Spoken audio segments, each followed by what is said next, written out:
Okay. Hi. Uh, a lot more people than I expected. Thank you. I appreciate everyone coming here. This is my very first talk.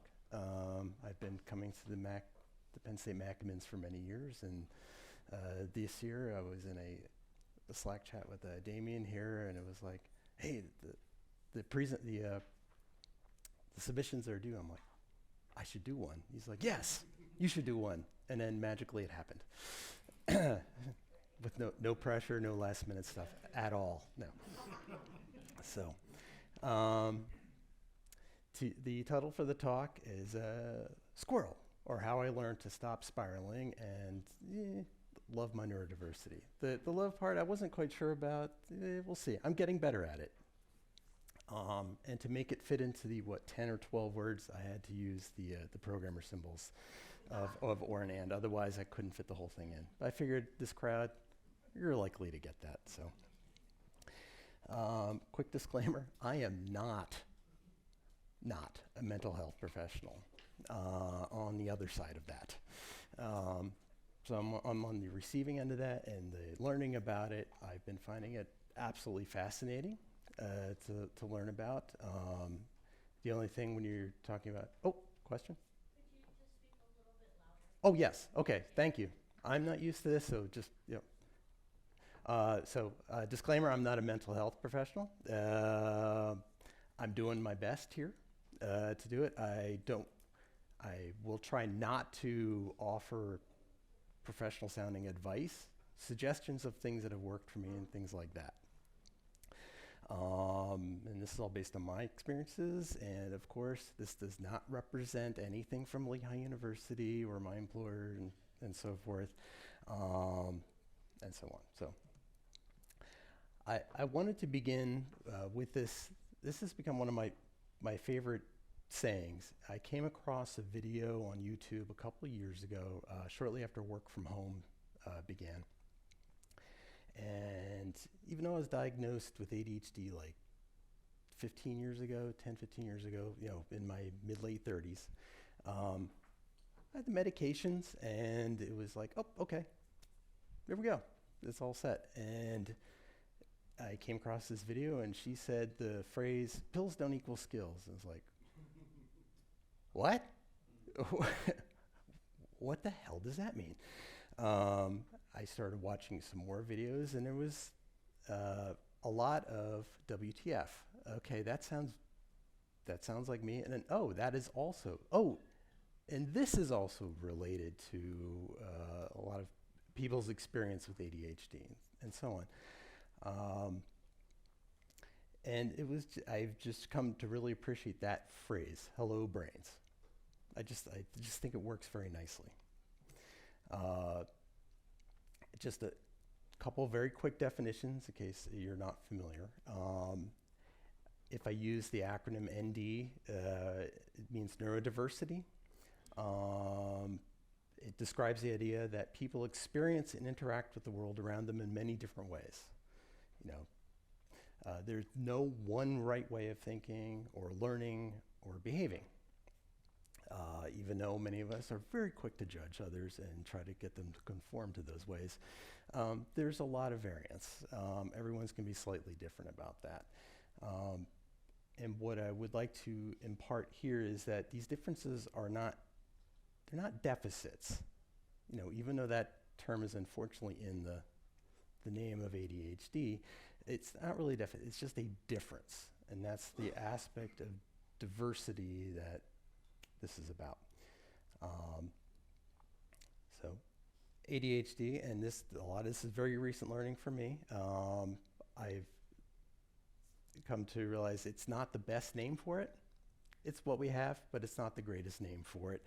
I think the words by themselves impart to some people like certain prejudging conclusions about what that means. I see some nodding here, people agreeing with that. Yep. There's some developmental impairment in the brain, the structure of the brain that has to do with executive functioning, and it expresses itself in some different ways that can be related to impulse control, time management, organization, emotional regulation, and things like that. So this is a live demo of my ADHD. Just anyone's familiar with it, you're going to go, oh yeah, I've seen that. My wife has been there for the last 2 weeks, just trying to, it's like, just get the content into the slides. Stop messing with the style. It's not the font, it's not the color. It's, yeah. I know. Okay, okay. I was gonna say there'll probably be live meme generation going on while we're doing this too. So, and my speaker note here says to this, you're welcome. So, today's topics, I had to narrow down the scope of this from let's solve ADHD down to just a few topics that fit in. So I wanted to come up with some things that what are things I experienced as an IT person, and I'm sure everyone else has to some degree or another. The concepts of burnout. Yeah, a lot of nodding. Okay. Something that was may sound odd, but was new to me was about self-care and well-being. What? Okay. Time management. Yep. Or time awareness. I was going to add some suggestions for supervisors, and especially after this, anyone who is a supervisor, whatever, I would love to talk with you, see, maybe looking forward to the next presentation, whatever. What can I do to help foster some understanding and communication there? Because it is definitely ongoing with my supervisor. And I have some suggested resources too. So hang on. Okay. So burnout. I don't know. This photo this resonated with me. So burnout is definitely not exclusive to ADHD. If you have ADHD, you're really good at it. You can get there very efficiently and quickly. A lot of times without knowing it until you're in the middle of it. It is intensified with ADHD, mostly because we're working very hard to work with or mask some of our struggles, or maybe others don't necessarily know what we're struggling with. God forbid you ask for help with something, or realize that the timeline that you suggested you could do for some major project was 1 week. Yeah, we'll roll out everything, including buying all the hardware and acquiring new license agreements. We'll do that in a week. That's fine. We can do that. And you may feel that whether anyone else feels this way, but you may feel you failed on something else, so you mask a bit, and it kind of cycles through, and you don't want to take time off.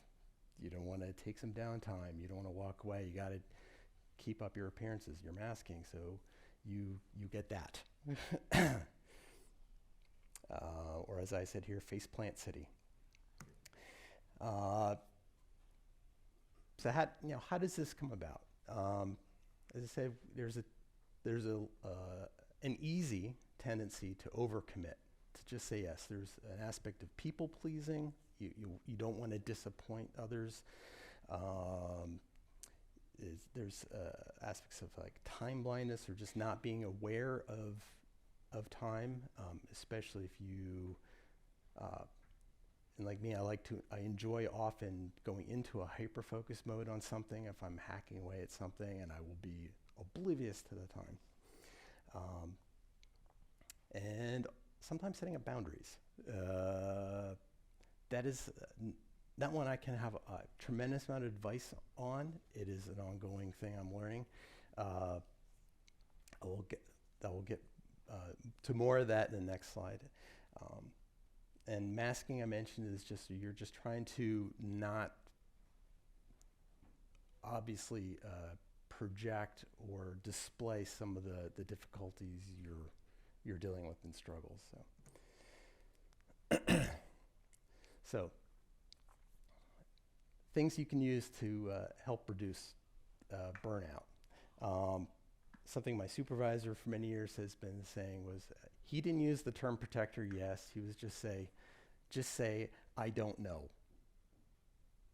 and stop, or I can't stop, because there isn't a whole lot someone can say to just make you suddenly know, or can't, and it's okay. The idea of radical transparency, that's a newish term to me that I came across when looking this up. But it's something I've been trying to do when talking with others, is just either based a bit on some of the therapy or mindfulness practice of just trying to be, when I'm aware of my thoughts or the things I'm dealing with, communicating that clearly to the people it's going to affect. It may not be an easy conversation, especially at first if you've not done this, but if you have a trust and you're dealing with someone who has some demonstrated empathy, and you're comfortable talking with, just say, hey, these are the things I'm dealing with. That deadline, I don't think that's gonna work. I'm not sure why I agreed to that, or say, hey, all of these things shifted on me and you had me do this new thing. Something's got to give. And so I know for supervisors, it would help to maybe be able to recognize some of that too, and maybe head that off at the pass if you have anyone that is also struggling with that. Sanity checks, that was a recommendation. If you have a group of trusted confidants, like family, friends, coworkers, people you can bounce an idea off of, hey, does it sound like a good idea to, hey, let's switch from all multiple Adobe VIPs to an ETLA. I'll do that tomorrow. No, that's not going to happen in a day or a week. There's going to be a lot of stuff going on, and you're not going to do all of that. You probably just want to deal with the rollout. So, and boundaries we covered. And then these are the new ones to me. It's been a hard one. The ideas of self-care and acknowledging your successes. God forbid you acknowledge a success. Because with perfectionism and so forth like that, if it wasn't some vague idea of perfect in your head, then it wasn't a success. But it turns out there are many successes, and you're allowed to acknowledge them. But the self-care aspects for me, a lot of that was taking breaks, regular breaks throughout the day. Breaks are a part of work. You're allowed to do that.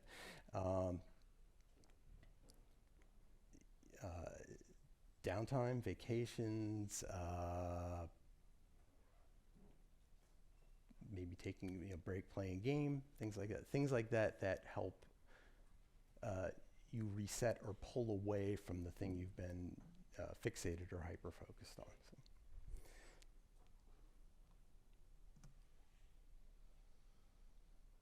All right. I feel like I'm zooming through these far faster than I thought I would. Okay, thank you. Okay. So the well-being and self-care. The idea of mindfulness was very weird to me at first. Even before I started learning more about ADHD, I thought it was more of like you have to get the right pad or pillow and kneel and meditate, and you have to clear your mind empty. Well, that does not happen. Not at all. Maybe 2 seconds, 3 seconds, and then it'll zoom off in different directions. And what I've experienced, or what I found over time, is just if I could just sort of, instead of getting upset or angry with myself that I can't do that, just nudge yourself back slowly, a little bit here and there, and just try to, when you notice that you're getting off of trying to relax and slow down is really the main point. When you're trying to slow down, just try to nudge yourself back. And even if you're doing it for just a couple of minutes, I have found sometimes doing a power nap for like 10 or 15 seconds. And I usually don't necessarily fall asleep, but if I just lie down, put something over my eyes to block it out, maybe put on some kind of droning music or sound or something relaxing, and just try to feel my muscles relax from my head down a bit, it's usually quite refreshing, but it's just trying to be aware of like, okay, am I tense in a certain part of my body? Am I fixated on something someone said that I was kind of aware of, not totally paying attention to, that's kind of spinning off in the side here and affecting my mood or making me upset? It's my idea of mindfulness is more, it's not about trying to get into some meditative state. It's just, okay, just be mindful, literally be mindful of what you're thinking about, what you're feeling, experiencing.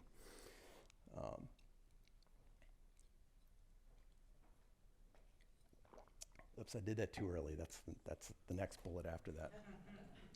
Okay. Cheers. All right. So a radical concept for me is breaks are part of work. Before I started working remotely and I was on campus, I got there at 8 o'clock, 5, 6, I was gone. There was no lunch breaks. I was going straight through. And I was not super effective that entire time.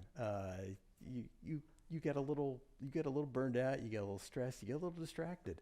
Or you start hyperfixating on getting just the right maybe dialogue box for something, and the right,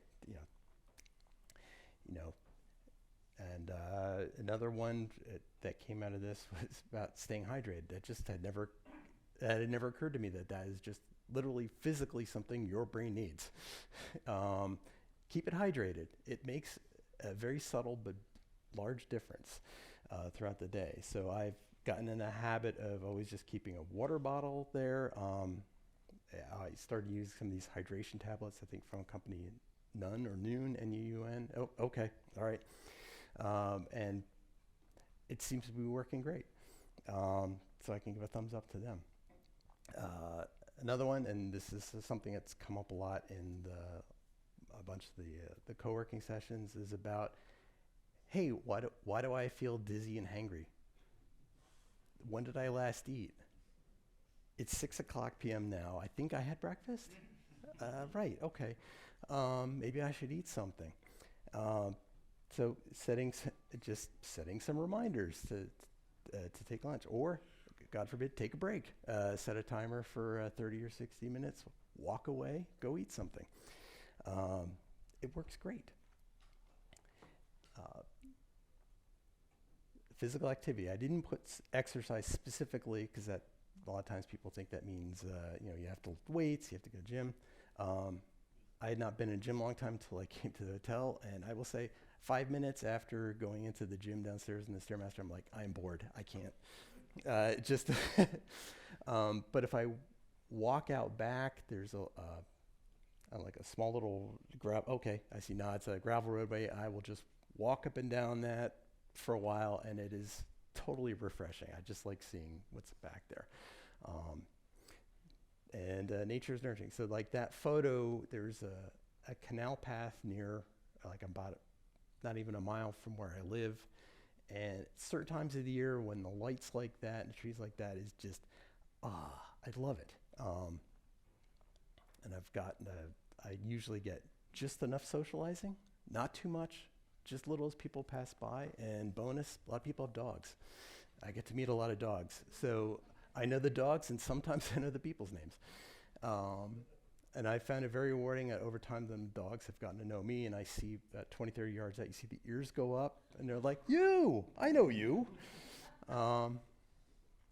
There's one I met a while ago, and his name is Django. He doesn't want a whole lot of attention. He just comes up, and it's almost like a fist bump. It's like, yo, okay, gotta go. Just no pets, just good to see you. How you doing? Okay. So, time management and focus. This is a challenge. This one is the eternal challenge. Time blindness, if you're not aware, it's literally you're not aware of the time passing or what time is or how long it takes to do something unless you've actually timed it or you've set a timer or reminders. One of the jokes I've come across a lot is how many things take 5 minutes? I'll throw in the laundry. That'll take 5 minutes. No, it won't. It'll take you about 20 minutes to get everything downstairs and sorted out and thrown in. Booting up your computer is probably not going to take 5 minutes. There's always something that comes up and logging into everything. Related to that is the now versus not now. I know for me specifically, especially with this presentation, I don't remember when the submissions were, many months ago. And for a long period of time, there's all kinds of, I have stacks of papers of notes and random things, but actually starting a presentation, that was not now. That's coming up, we'll get to that. And then today, actually throwing the actual slides together and then like, what was that note? What was that thing I had going through it? So, perfectionism. Oh, sorry, one more thing, itis. That's a word that I came across through the Inflow app. One of their founders, Dr. George Sachs, used it, and I thought that is the perfect name for a lot of what I do. It's the idea of when you're, let's say if a role adds to or something like that, you just think, oh no, I got to change that. That word's not right. I got to do this. It's tied, in my mind, it's tied to perfectionism, and the time bias, but it's just like, oh, I got to do that, I added that, oh, I forgot about this, and then now you're 10 minutes late, 20 minutes late, 30 minutes, a day late because of all these things that really weren't important. Maybe it was good enough the way you had it, you could fix it later, but you get on this role of you can't disengage from that process of refining and changing things. Procrastination, I don't know if I have to describe that to anyone. Whether or not you're ND or ADHD, I'm sure everyone has experienced that. I'll do it later. Bottomless pit. Yeah, and it's also I think sometimes the feelings of overwhelm. There's this giant stack of stuff and avoidance and I should have put all these things in there. They're probably, I'm sure. Not too late to revise yourself. That's true. I can. Yeah. Hold on. Let me share a collab with everyone. We'll see what happens. And of course, difficulty prioritizing. I don't know when or if I'll ever get this one. Now, one side note, I have found if something is an emergency and comes up, boom, suddenly I can prioritize. If there's a catastrophe or something like that, boom. Every time else, everything's a priority. Or nothing's a priority. Or everything. And if nothing's a priority, everything's a priority. The conundrum. And if everything's a priority, nothing's a priority conundrum. So I see a lot of nodding to that. Okay.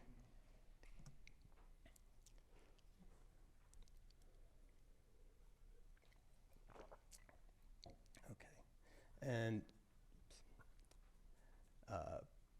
over the last year or so, I've started practicing using some routines and habit stacking. Habit stacking is basically trying to line up certain steps of a habit or certain habits you want to do that maybe need to get done, like your morning routine, for example. There's certain things you get done. You're going to stack them up and have something goes, you're going to do this. When you finish that, you do this. When you finish that, you do this. And that way, those things you need to get done, let's say in the morning or another one for me was the bedtime routine, starting to get things ready to start powering down to actually get to sleep, which is a radical concept. And I use an app for that called Routinery. I heard someone recommend, and I surprisingly started that without trying to create the perfect routine. I just said, start the morning one. Whatever your default one was, do that, and I added or changed a couple things, and let me just see. And surprisingly, that works better than trying to invent the perfect routine right off the bat and then giving up. So I've been doing that for about 6 months or so. There's a ton of other apps that do that. I've heard another one mentioned a bunch of times called O-Waves, although that one I haven't really quite figured out yet, but I'll probably investigate that a bit more. O-Waves, like the letter O, waves, all one word. I guess it's not up there. Okay. So, for what I have so far, were there any sort of general questions or comments or? Oh, okay. All right. Are there any attaboys or? Oh, okay. There we go. All right. There we go. All right. I'm sure everybody in this room could probably share an anecdote or something that helps them. If you're going to talk in more than 2 seconds, grab the box. Sorry. Well, maybe we'll hold off on the actual questions till the end. Okay, good. Yeah. Sorry. Squirrel. Okay. Like I said, this is a live demo. So. Okay. Pomodoro technique. That's a big one. In fact, I was trying to do a little mini one right here. I had this idea of starting presentation, doing 25 minutes with Pomo, and then taking 5 minutes break. I'm going to shorten that 5-minute break to 30 seconds or whatever we just did. But the Pomodoro technique, and I know this is used very broadly by a lot of people. I believe it was a med student in Italy who was trying to figure out a way to get through his tasks and his studying, and he had a little kitchen timer in the shape of a tomato, red plastic tomato, a Pomodoro, and he came up with this technique. What he did is he made a list of tasks he needed to get through. He would set the timer for 25 minutes. He would focus on those tasks for 25, and when that was done, 5-minute break. He would walk away, do something else, and then at the end of 5 minutes, come back and keep working on his list of tasks. Personally, what I found is when I was trying to pay attention or be a little mindful of what I was doing, for me, it was almost like it gave me permission. The timer gave me permission to focus on the task. It's not perfect. I found often I will start working on tasks other than what I wrote, because it will generate a new idea of like, oh, well, I also have to do this, and I won't update the list necessarily. It's a work in progress, but it is also something that's used in a lot of different co-working or focus room things. Sometimes you can find in Zoom or Discord, and or through my favorite thing is the Inflow app. I will mention more about that. But that it's a bit more guided, and in those situations with the co-working, I found it really helps to kind of see other people doing it, and it has a little an aspect of accountability that you can feed off of there. So, and that's the body doubling and co-working. So, for if you have ADHD, sometimes it helps to state your task to someone else, and they're holding you accountable. Maybe not literally, but you feel it, and that's part of what helps keep you on task. So, let's see. Okay. So, good enough. This is still a hard one for me to do, because it's a moving target. What is good enough? I was trying that for this presentation. I think I did do good enough, even though I kept revising it. I did not go insane picking the right fonts, because that is a long time thing that really digs in. Another one I actually didn't write down, but looking at the picture, that's a photo of a clock in my house. One of the suggestions when I was learning was just get a bunch of clocks, put them in different places. Just so maybe you walk in the hallway and there it is at the end of the hallway, like, oh, it's 10:15, okay. And these were just, smaller, inexpensive ones, and sometimes I'll just move them around so it's something different. I'm like, oh, right, I moved that one out there.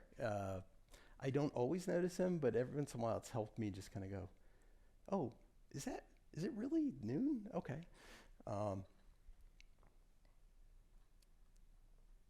Okay. Good enough. Distraction logs. That's something while you're working, if something is literally distracting you, or you think of it, don't have to work it on now. Have a list right there. Just put down, oh, right, I have to do that thing, I have to do that thing, I have to do that thing. I often use that when I'm doing the Pomodoro. Just something comes up. I think of it, I don't want to get pulled off, I put it in the distraction log. So. And the RAND method. That's, well, it's pretty literal. Reward, accountability, novelty. So when you're doing your tasks, you maybe set yourself accountable. Maybe there's you can come up with some novel aspect to this, or a novel aspect to the reward. It's a way of sort of conceptualizing, thinking about the things you're doing, to help you manage your time and get your goal. So, okay. My attempt for things with supervisors, and I've seen that look. Occasionally. I thought, I was wondering. I don't know. I found it. That is humor. Is it? Okay. Yeah. I came across it years ago on like some Twitter thing, and I was like, that resonates. I gotta save this, and I finally get to use it. It's good to know, because I kept thinking, boy, that really looks like you, Lori. Okay, so one thing, and this is something that I still struggle with my colleagues and my supervisor and my section, is just like I really need a clear timeline deliverable. You're not helping me by being flexible and friendly, because it becomes a not now. It becomes a lower priority. It becomes like, okay, I guess no one's screaming about it yet.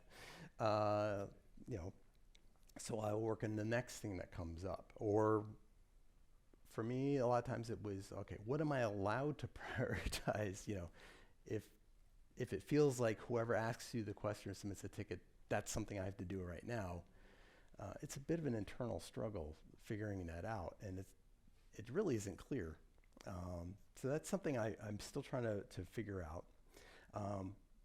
One thing I would love for any remote learning, training courses, meetings, and so forth, is stop trying to shove everything into hours plus before any breaks. For meetings specifically, please have an agenda. Invite me if there's a reason for me to be there.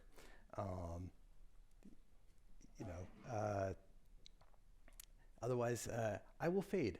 I will start doing other things. I will start doing my other tasks, and then later there may be oops, did I just hear my name? Did someone need something? Oh, okay, I missed that. Of course, that was most of my schooling too. Was that's an interesting question and problem. Interesting, okay. And then 20 minutes later, what were they just talking about? Did they just put out the assignment? I missed all of that. Okay. I found it helpful to, I had one supervisor at a point years ago who was, I think looking back, they were trying to be supportive and helpful. It was really micromanaging, and that was super frustrating. That did not work at all. A lot of what we do is a creative endeavor. There's a lot of, you have to invent, you have to create. It's not just you doing techie things. A lot of it is figuring out you're solving problems. There's a lot of creative thinking, and a lot of times you need to bounce these ideas off of someone, your sounding board, or just to say, hey, that's not as simple a project as you think. This is why. But being able to have some back and forth and not being dictated to, it also can help us with our thinking and help you with prioritizing and so forth. So I would love this one. Does not exist at my place. someone to cover, so I can feel like I take vacations without this idea of that there's probably a mountain of tickets or or things piling up, or at least the idea that someone won't call you or email in the middle of your first vacation, say 6 months, and say you have to deal with this now, and it's just like deflating, and then you have something what I call rage productivity. Which is oddly effective but very draining. So, all right. I went way too fast. Okay. Yeah. So,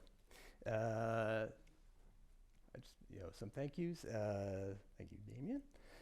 Sorry, I'll say that. Thank you, Damien. So it's on the record there. I didn't have permission to use names, but there's a bunch of people I've met on the Inflow co-working, my people, my tribe, who I want to say thank you to. And especially for the one who kind of set me off this path with the pills don't equal skills and the moment that set all this off. And especially to our domestic deity, Hank the Money, who was showing me this is how you do mindfulness. It's a hard act to follow. It really is. So, and just a couple quick some resources. I did reach out to Inflow. They're offering a 30% discount if you use the code. So I was like, cool, I will put that in. I don't have any business relationship with them. I know I mentioned them. I just found them. Anyone else that happened to use it, if you want to say, or it's. Something I came across, they started shortly after the pandemic started and work from home. I think they had some time and they said, hey, why don't we do this idea we had? There's a bunch of different learning modules going through, and a lot was very revealing there, like, oh, that's also an ADHD thing. Oh, okay. Emotional dysregulation, that's also an ADHD thing. Diet, exercise, so forth. Excuse me. And one I've recently discovered, that Dr. Tracy Marks, she covers a fairly wide variety of different psychology topics, but some of her stuff is just like, she explains it really well. And I find it interesting sometimes just to see how different psychology aspects, there's overlap, there's spectrums and stuff, like just seeing how some of these things sort of fit together. I really like her channel. I really like her videos and her presentations. And that was it. And that one there, that is my Felty avatar for when things were getting really stressful that my wife made for me many years ago, called Zombie Jason. So he chewed his arm off, and he has an iPad. So yeah. Yep, the little Apple logo. Yep.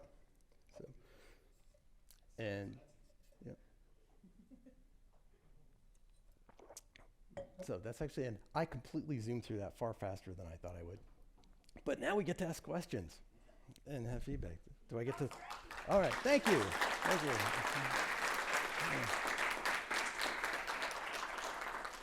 Oh, I forgot to mention, I could put that on my to-do list. There's a thing I heard about, a to-do list. If you have a success, put on your to-do list. So now I have to start that list for today. Does anyone have questions? Do I get to throw this at anyone? It's not so much a question as more of a, sharing my experiences with it. As somebody who was diagnosed like 24 years ago now, actually 26. Apologize. My journey through all of this has been quite traumatic at times. I've dealt with bosses all over the spectrum, and I was sharing a story here before we started about how I actually had to disclose to HR at one company just to protect my job. Yeah. From a boss who would only see me as lazy, do nothing, distracted, not organized, all these other things. It sounds like some of my early supervisors. Yeah. Yeah, and really honestly, that the pandemic was my saving grace. Working from home. Yeah. which I thought would forgot be to put the that worst in. experience of my Sorry. life, has turned out to be the best experience of my life because I can do things my way with nobody looking over my shoulder and judging me for how I'm doing it. So Absolutely, Yeah. 100%. That has been my experience. That was the great reset for Yep. me. It was just like, this is great. yeah, and a lot of what I've done over the years has been about just kind of learning my own quirks, as you said, and figuring out how I can use those to benefit when I'm doing. So, and Yeah. communication is very important, especially if you're married. Talk to your spouse about it. Make sure they read some. Oh, sorry. Thank you, Jen, also for the. Sorry to interrupt there. Yes. Yeah, make sure your spouse reads up on things and not just gets the information from you. Make sure that they'll do their own research. There are a plethora of support groups for spouses of ADHDers, and my wife has been, active on some Facebook groups and stuff where she gets a lot of good information and is also able to bounce. Am I crazy, or is this ADHD, or is he, just being an asshole, kind of thing. Yeah. So it's very helpful. So. It could be both, So yeah. Sure. Anyone else? Thank you for sharing that. Hello. I feel like I was pre-prepared. I spent the first 10 years of my work experience working with learning disabled students, K through 12, but mostly K through 5th grade. And there's a concept of wait time for 3rd graders who are learning to read. Well, guess what? That concept applies to everyone, but especially people who have ADHD and who are on the spectrum, which tend to have comorbidity or overlap. Yeah. So wait time is you ask a question and you allow that person time to answer that question, and it works both ways. So sometimes the person who has ADHD, such as my lovely husband here, will ask a question and not wait enough time for me to answer said question. And so I just exercise patience. But not everyone has that disclosed status. So it's a constant back and forth struggle that we have that not everyone knows. Not everyone necessarily needs to know. It's this weird space. All of this is to say that I'm very happy that you presented on this. I think this is a concept, the concepts presented here need to be understood well, not just by our coworkers, but by our supervisors, our project managers who like to micromanage people who shouldn't. But also that these resources need to be standard things. Like you said, breaks. Everybody needs breaks. Yeah, I think the term accommodations, I think it's just becoming more common. Yeah. So. Right, and accommodations specifically are not going to be the same for everybody. Yeah. So I was rambling a little there, That's okay. but yeah. Yeah. Oh, so behind you there. So a lot of times people who have ADHD, we try to take on the world at one time, right? In 5 minutes. In 5 minutes, yeah. nonetheless, right? My wife recently self-diagnosed, #not a doctor. What I've worked with her, especially because she's in a very tough industry where she works for Fortune 100, constant pressure, and she works for a Japanese company, so it's 100% worse, right? So here's something, I learned this trick a long time ago, and it worked for me, and I kind of tried it to her, so anyone can take this, do what you want to do. I mentioned this earlier when I did my presentation. The first thing you do when you're making the to-do list is make to-do list, right? So in your list of things that you need to do, make a separate column and put down how much time you believe each task will take. And I mean truly believe. Earlier, you mentioned everything takes 5 minutes. You know that it doesn't, right? So you have your column, you make your entire list, you make your how much you, and you write down how much time. Then organize it by time. Because what you'll notice is, as people who have ADHD or any level of it, we build up. If you can get those smaller tasks done, you will feel accomplished and you will want to take on those bigger tasks. It's a snowball effect. So if you can take care of those quick ones, take out the trash. That takes literally 5 minutes, unless you're upstairs and the trash is all the way downstairs. Then it's 7, right? Yeah. Mark those things down and get those things done. Clock in time for your breaks, but put that down. And if you do it in time order, the next thing you know, those bigger tasks that you think you can, because if you try to take on that big task that's 6 hours long first thing in the day, you're gonna burn, right? So bang out those other ones faster, the smaller ones faster, get them done, build up the energy, build up the confidence, and then you can move on. So that's just my little tip to help people out. Yeah, there was something that's come up again on the inflow thing. They call it the SPS, or smallest possible steps. Just a reminder, like, okay, try to break it down in smallest possible steps. As you said, take out the trash, and you might even break it down like grab the trash cans from the 5 different rooms, put them in the big trash can. Step 1, Step 2, take that bag out, put the new one in. So Step 3, take it outside. This is sort of on the coattails of that idea. I was, for better or for worse, I know some people have issues with this, but I was introduced to JIRA this last work year. And the concept that was presented to me was take every single task that you do and break it down to the smallest possible task, and then estimate the average time an average individual takes to do that task. So, for example, if it takes the average person a week to write a script, but it takes me a day, I have to calculate a week.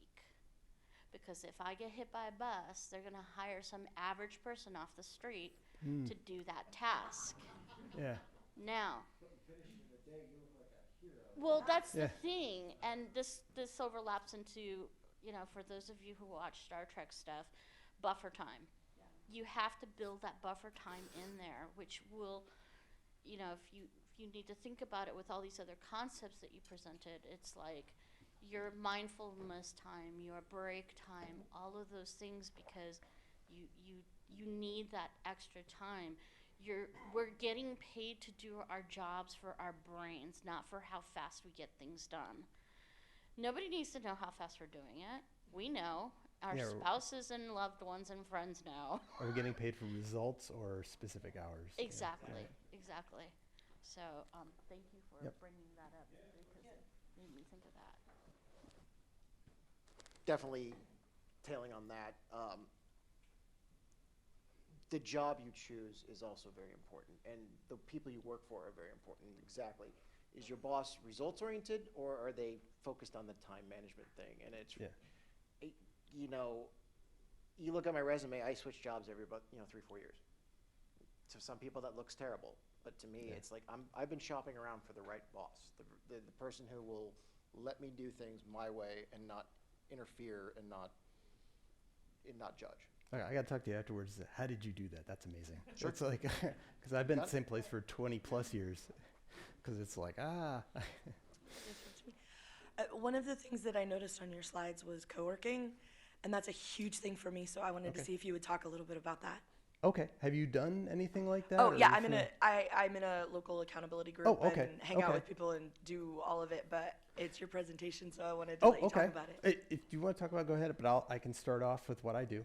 I came across, again, through the Inflow app. I should start getting royalties for this, but again, just found it a huge resource. But I saw at one point that they had these live events pretty much daily. It was either what they called a focus room, or other days it was a co-working session.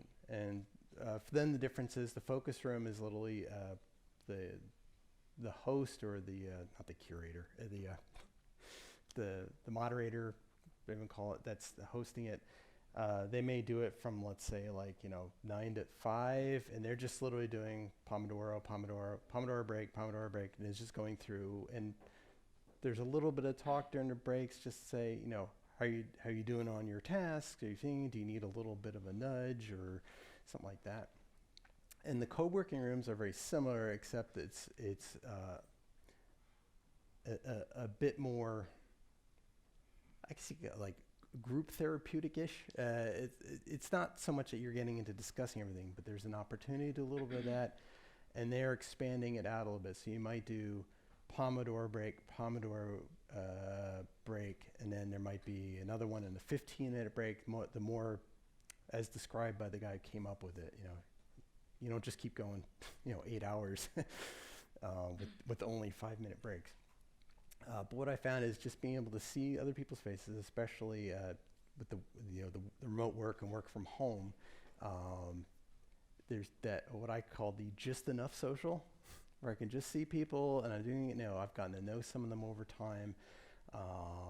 Every once in a while, someone's pet jumps up and there's a lot of awe.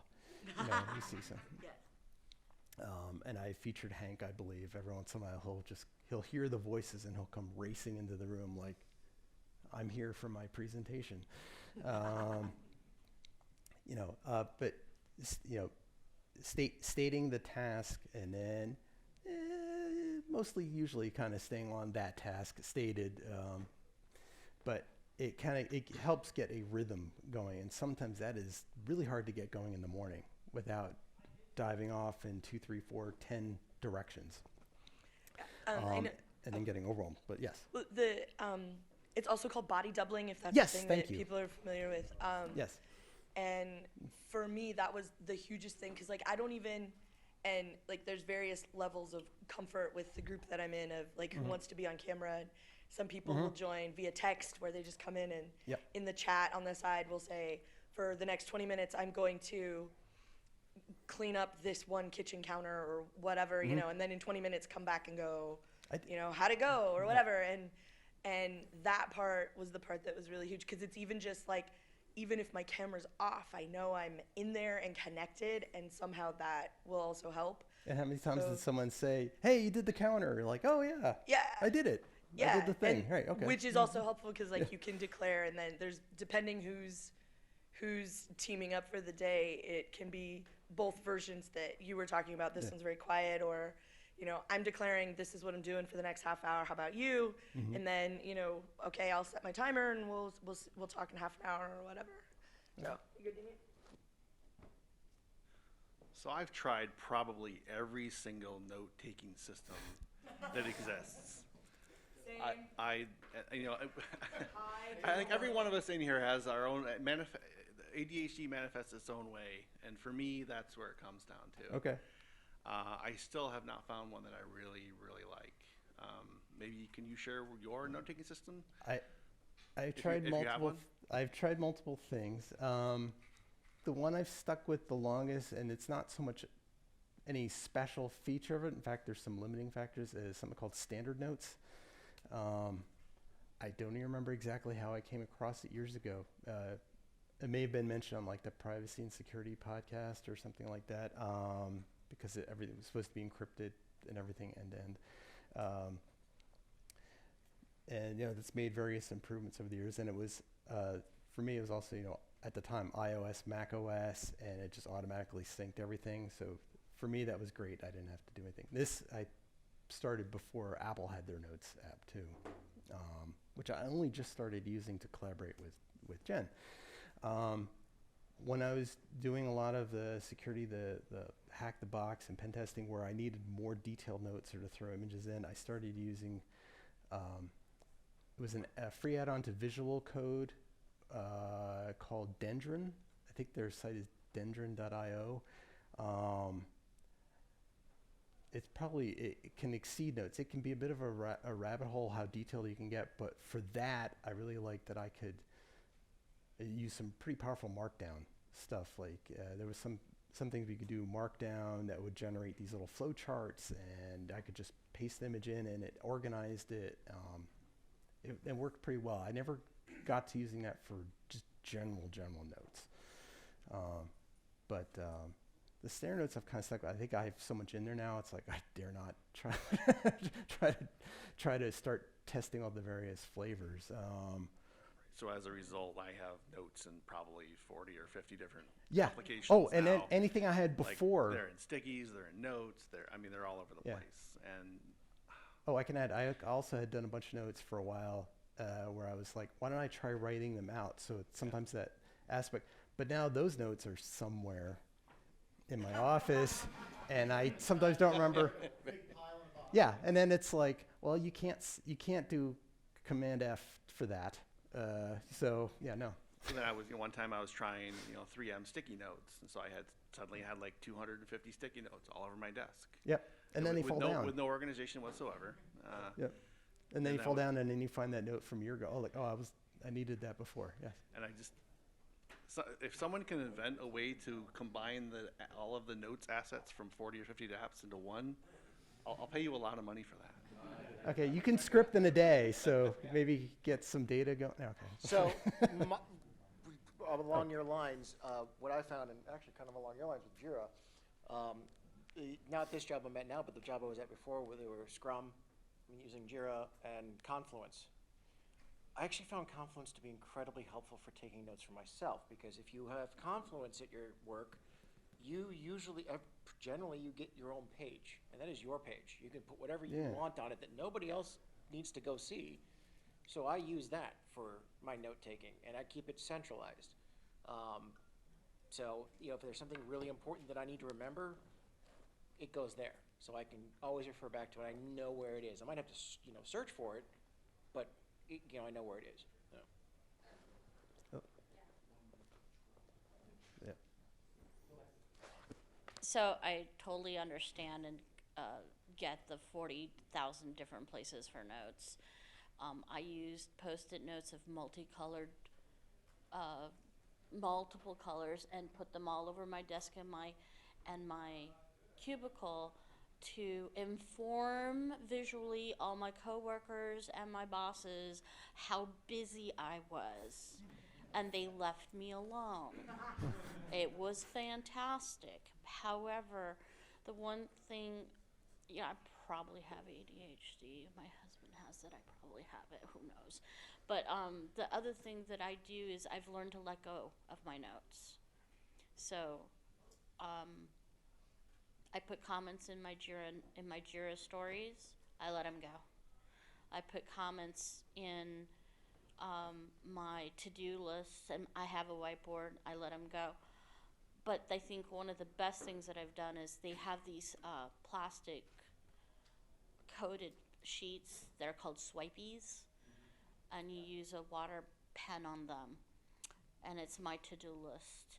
And when it's done, I wipe it. It's gone. I don't. Kind of like a whiteboard-ish? Kind of like a Okay. whiteboard, but it's Yeah. not with the dry erase Okay. stuff. Somebody up there.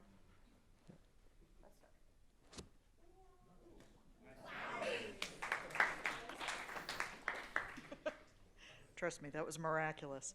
Can you talk a little bit about sensory overload and that feeling of overwhelm? Oh, yes. You mentioned of the Great Reset work from home. One thing in my former office in the building I was at Lehigh,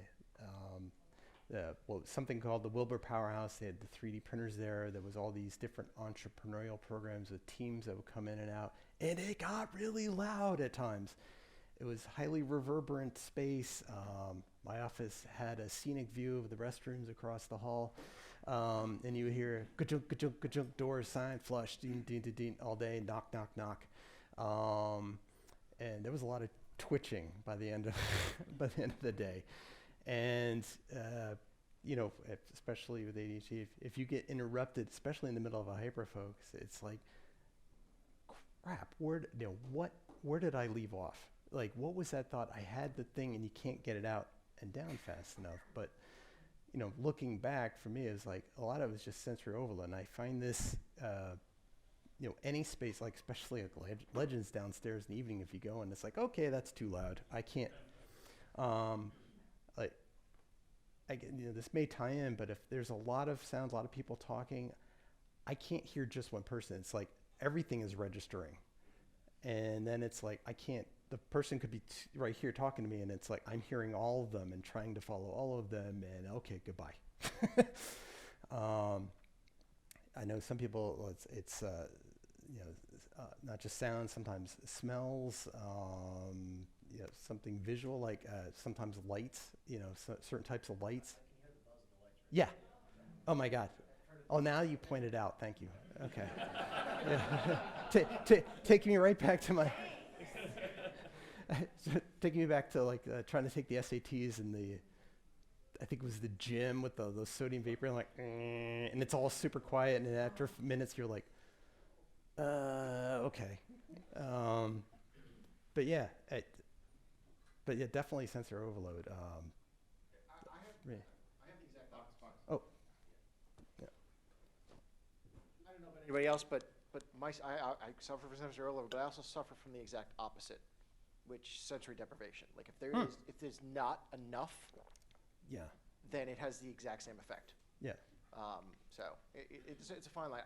For me personally, when I was in office spaces, I found noise canceling headphones incredibly helpful, even though they never necessarily drowned out all of it, but a lot of the little, like the buzzing and the door opening and the flushing and stuff usually got cut out. So It just reminded me, there's an app I used and didn't use and started again just this week called Endel, Endel. It's just this noise. Oh, you okay? Yeah, the sound generation. I've been using the white noise app for a decade basically. Yeah. So and there's accessibility. Your phone can play a white noise for you over anything. So yeah, there's a nifty little feature.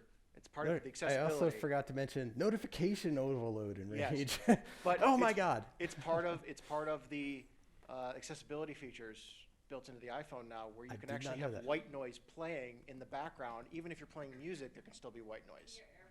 Through your AirPods, yeah. I did not know that. So I put my AirPods in. You triple click your power button, and all of a sudden you got white noise. It's great. Ooh. You can also direct, you can direct the person you're talking to. There's a feature on the AirPods where it will just focus on the person that you're talking to and allow the crowd to find. Oh, so it will. The comment was. Yelling at that person. Okay.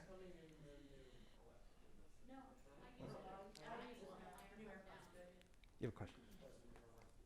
I just wanted, I don't know how helpful this would be for the crowd with the ADHD, but I find that anxiety builds up when the expectations aren't clear. I come from a background in the Navy where I repaired submarines. No and pressure. everything, I mean everything was a priority one.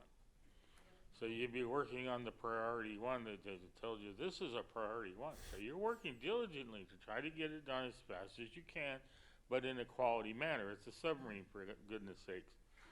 So you had to follow procedure, and it took time. No matter what, you add everything up, like you guys are talking about time management, whatever task there might be, and you may have to do that 7 times in one day. Add up the time it takes you to do it.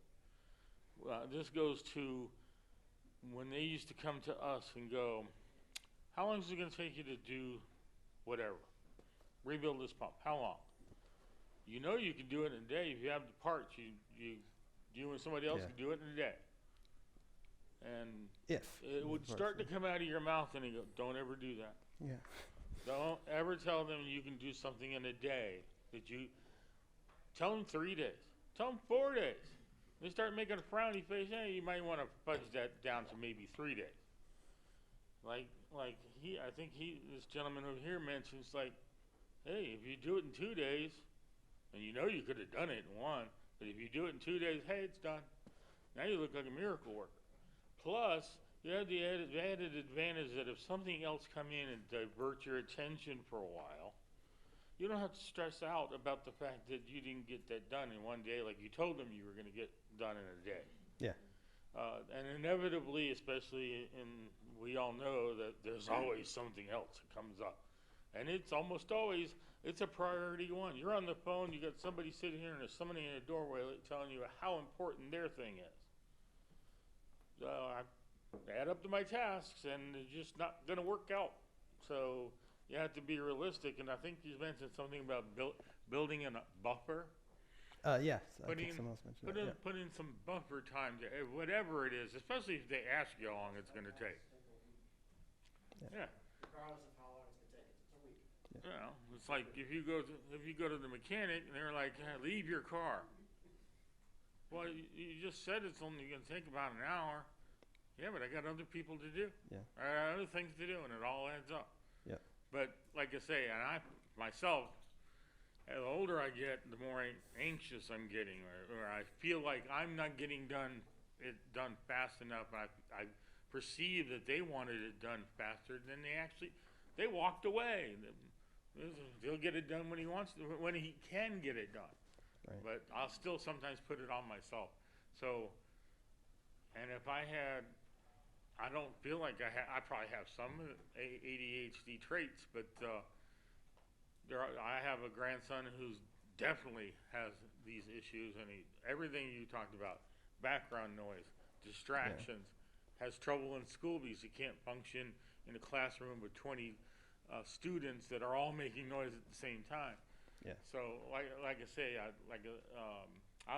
didn't know if anybody could utilize that. It's like Absolutely. that gentleman there says it's going to take a week. Yeah. You can't always tell them it's going to take a week. They kind of know that. It's an exaggeration. Yeah, well, Yeah. no, what I'm just saying is that, that cuts down on the anxiety, which cuts down on a whole bunch of other things. Yeah. So I don't know if that's Nope. somebody could take away from that. Okay.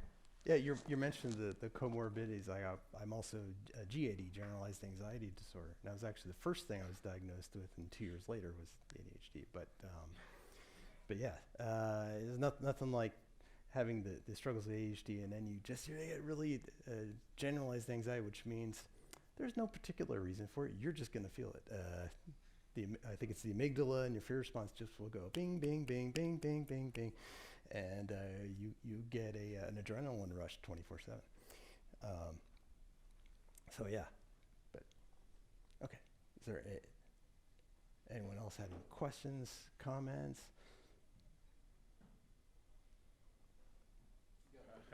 Okay. Somebody else want to throw this? I'm not as fast as possible. Okay.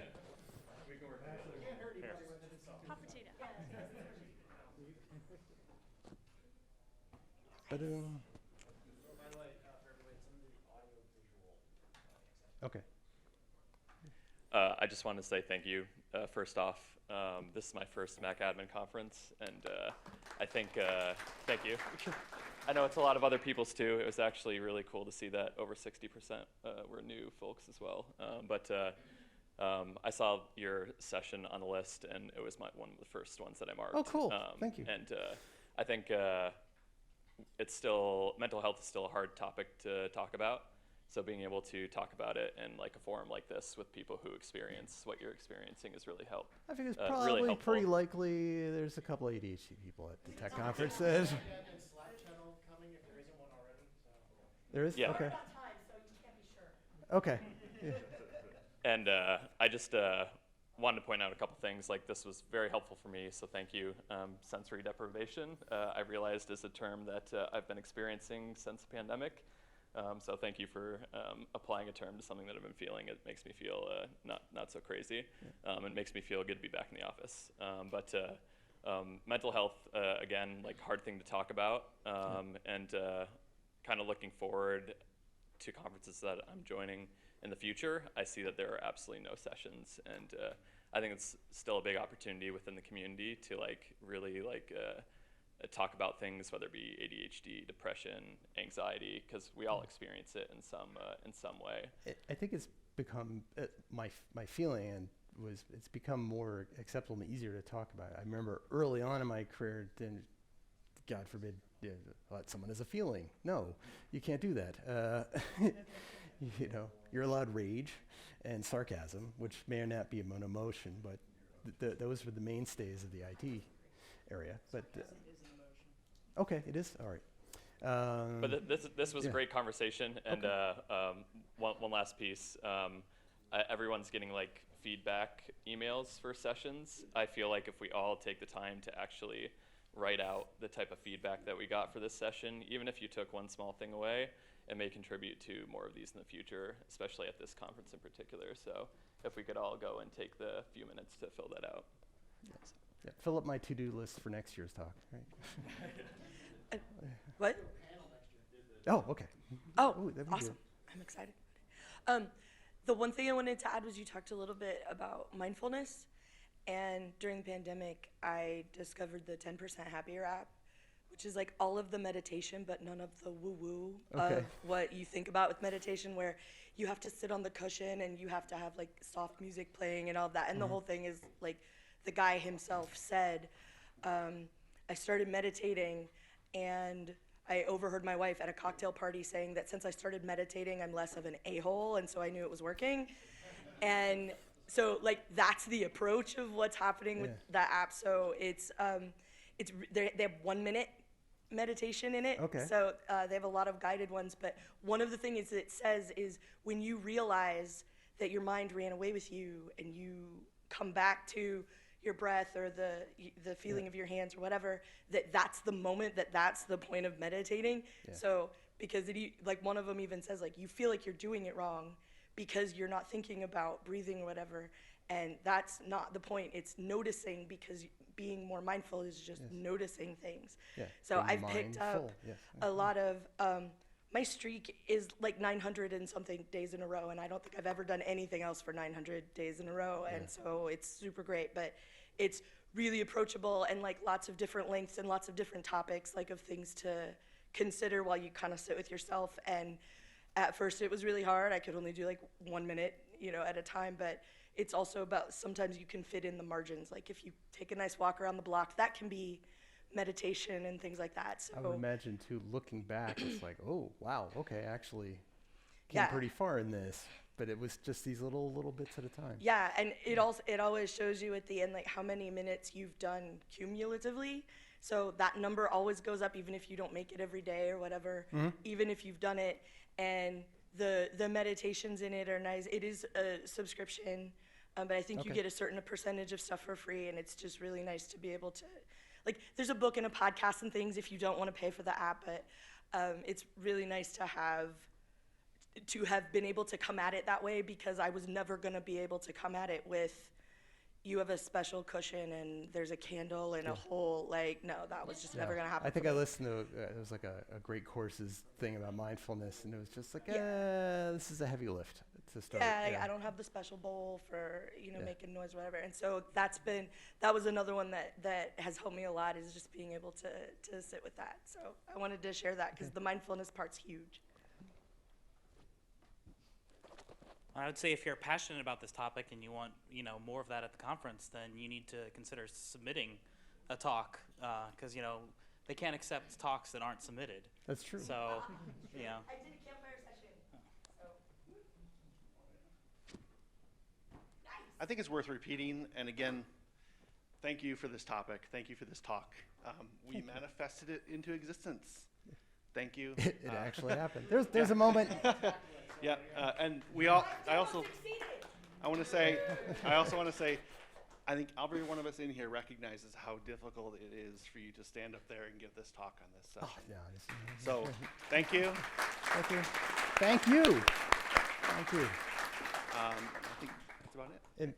The only thing that occurred to me of all the notes, and one thing I forgot to put in was the one therapy I started doing last year that I will probably have more to say at the next talk, was I was doing something called a neurofeedback, where they hook electrodes to your head, and they watch waveforms and things happen on a screen, and I'm not sure what the result is yet, but I'll figure out more. It's kind of like, I'm not sure what's happening, but apparently it helps your brain learn to kind of just slow down, stop racing, and it's kind of a reward feedback thing. But anyway, I don't know what the point of that point was, but anyway, live demo. That's right. Thinking about next year. All right. I'll bring. 51 seconds.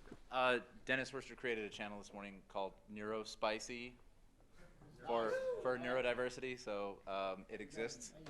Yeah, Neurospicy on Slack. I was gonna say, one of us knows one of the admins on Okay. Slack that can get that done. We're going to make it happen. It's already done. Do you want to give me the? Now we can put it on the list. Already checked off. All right. So, excellent. Thank you. And